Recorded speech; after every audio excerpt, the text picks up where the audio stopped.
I'm a lawyer. My wife cheated on me with my brother. So I broke them both, legally and permanently. I don't do drama. I do facts, evidence, and cold executions. I'm a lawyer. I don't shout. I build cases. So when I found out that my wife, the woman I'd been married to for 8 years, had been cheating on me, with my brother of all people, I didn't lose my mind.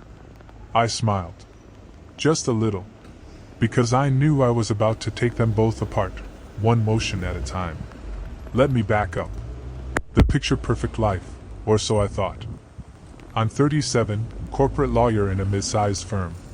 Real estate, contracts, fraud. Dry stuff to most, but I like structure. I like rules. And I play by them better than anyone else. That's how I made partner before 35. My wife, let's call her Emily, is a school counselor. Sweet, soft-spoken, big on emotional growth, and energy flow, and all that. She balances me out. Or at least, she used to. We met in law school, actually. She was there for a student mental health program. I was there for moot court. It felt right. Natural. Honest. We got married young, 27. Bought a house together in a quiet neighborhood. No kids. Just two people with careers, coffee in the mornings, shared Spotify playlists, date nights on Fridays. Or again, so I thought. My brother Marcus was the golden child. Always the charming one.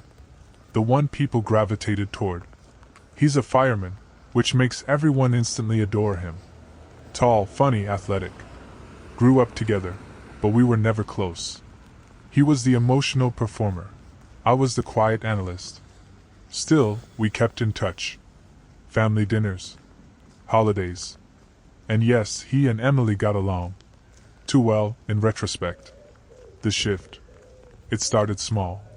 Emily got distant. Not dramatic, just subtle. Fewer kisses when I came home. Less eye contact during dinner. I'd ask how her day was, and she'd give one-word answers like she was saving her voice for someone else. I figured it was stress. Her job can be emotionally draining. I suggested a vacation. She said she couldn't get time off. I bought her flowers. She thanked me like I was a polite stranger. Then came the phone habits. She started hiding it. Always face down. Always on silent. Took it with her to the bathroom, even in the shower. Once I jokingly asked if she had joined the CIA. She didn't laugh. Just smiled and said, "Some things are better private." That was the first time I really felt it. The shift. The invisible wall between us. The mistake she made. I wasn't sure yet. I didn't want to believe it. But I couldn't ignore the pit in my stomach either. Then one night, Emily fell asleep on the couch. Her phone slipped between the cushions. She never heard it buzz. It was instinct. I'm not proud of it, but I grabbed it. Notifications. One from an unknown contact. "Last night was incredible. I can still smell you on me." I opened the thread. There were no names. Just a single initial. But the messages? Explicit. Detailed. And one photo of her hand on someone's chest. A man's chest. I recognized the scar. Small, diagonal, under the collarbone. Marcus. I nearly dropped the phone. My own brother. My blood. The guy who toasted at our wedding. Who held my wife's hand in family pictures. Who once told me he was jealous of how lucky I was to have her. I sat there for 15 minutes, unmoving. Then I stood up, walked to the kitchen, poured a glass of water, and smiled. Because that was the moment I stopped being a husband. And started building a case. What's next? I didn't confront her. Didn't scream. Didn't pack a bag. What I did was start a folder. Encrypted. Hidden. Smartly titled.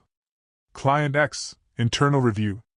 Because if there's one thing I know better than betrayal, it's how to win when you're holding the law like a scalpel.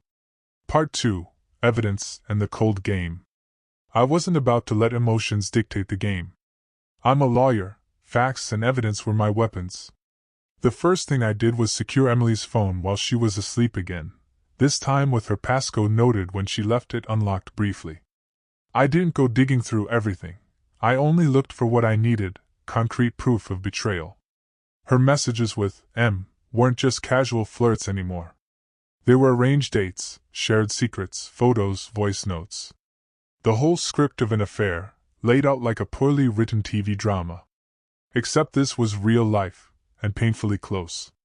I took screenshots, but knowing Emily's tech savviness, I worried she'd notice missing data. So I connected the phone to my laptop through secure forensic software I'd used for work cases before. It copied everything, including deleted messages and call logs. This wasn't a simple snooping, this was a full digital audit. Locking the doors. Next, I turned to finances. I had to make sure none of our assets were vulnerable to her or Marcus's meddling. Our house was in both our names, but I was the one who managed the mortgage payments. I spoke with the bank quietly, using my credentials and personal ID, and froze any joint access on her credit cards and accounts. I transferred all liquid assets to accounts she couldn't touch without my permission. For the brokerage accounts, I informed my financial advisor under the guise of updating my portfolio for risk mitigation, and put restrictions on transfers. This wasn't just revenge, this was damage control. The surveillance. I knew Marcus had a stable schedule at the firehouse, 24 hours on, 48 off. That gave me windows to watch, gather more proof, and confirm the affair was ongoing. I rented a small GPS tracker and slipped it on Marcus's car. No illegal wiretaps, no breaking into phones, just old-school surveillance combined with modern tech. The tracker showed late-night visits to an Airbnb he had been renting. Emily's work schedule aligned perfectly with those nights.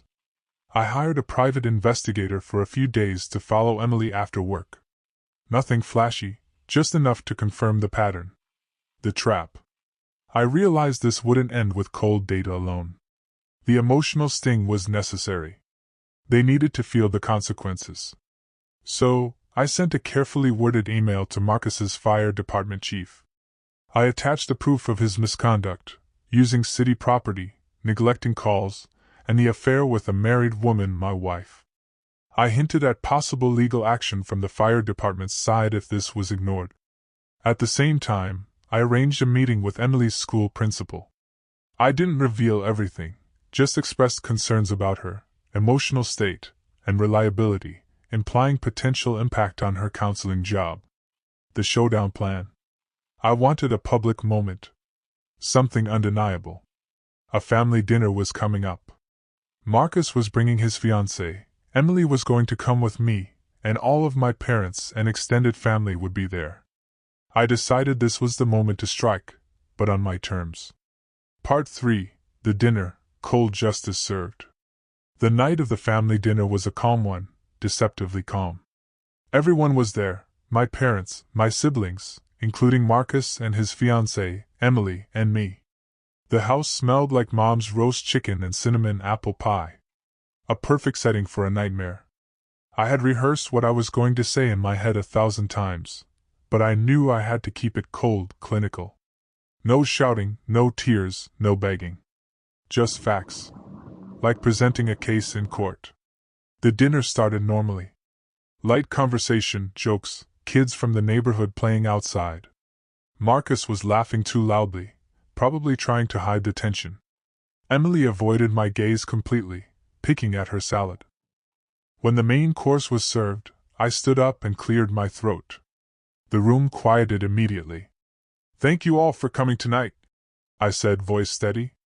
"There's something important I need to discuss." Everyone looked at me. Emily's face turned pale. Marcus's smile faded. My parents exchanged confused glances. I pulled out my laptop and connected it to the TV.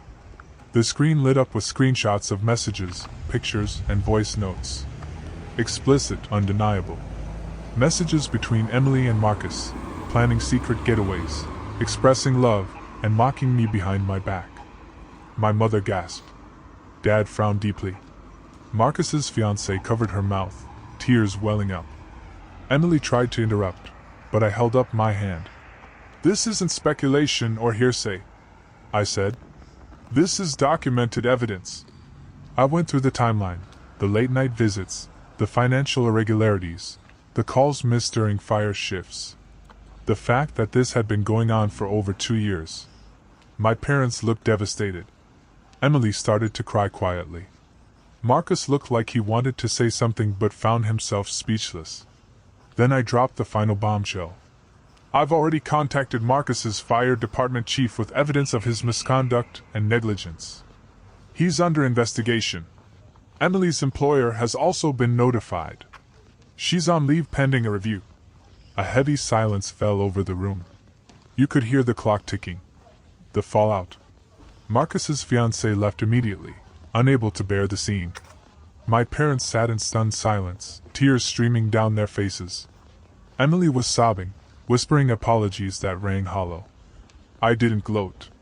I didn't yell. I simply told them what would happen next.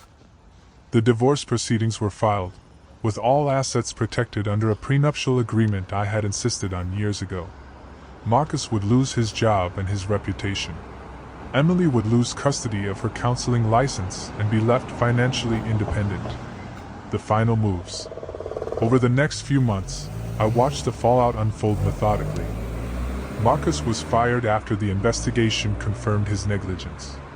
Emily struggled to find work, her reputation destroyed in the tight-knit community. The divorce was finalized swiftly, with everything going in my favor. And through it all, I remained detached, the calm eye of the storm. Why I did it this way?